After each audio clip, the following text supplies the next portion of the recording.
Welcome to our channel. Today we how to activate Cricut Design Space beginner guide step by step clearly. First, ensure your computer is connected to the internet. Open your preferred web browser. Go to the official Cricut website. Locate the Design Space link on the home page. Click on Start Designing to be directed to the Design Space page. If you don't have an account, click on Sign Up to create one. Fill in your email address and choose a password. Agree to the terms and conditions, then click Create Account.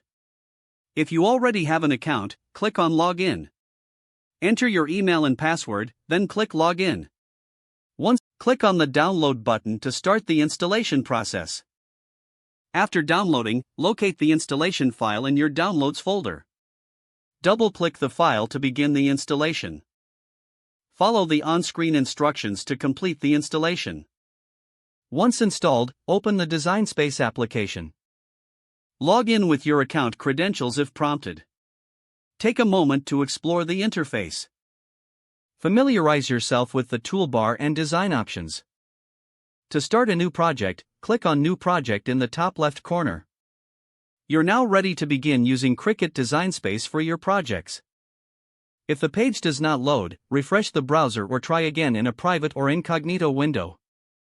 Make sure you are using the correct email address, then retype it carefully to avoid small typos. If your password is not accepted, use the reset option and create a new strong password you can remember. Check your spam folder for verification or security emails, then complete any requested confirmation steps. Enable two-factor authentication if available to improve account security and reduce unauthorized. After signing in, review your profile details so your contact information and settings are accurate. If you see an error message, note it down and try again after restarting your device and internet connection. Log out when you finish, especially on shared devices, to keep your account and payment information secure. If the page does not load, refresh the browser or try again in a private or incognito window. Make sure you are using the correct email address, then retype it carefully to avoid small typos. Don't forget to like this video and subscribe to our channel for more step-by-step tech guides.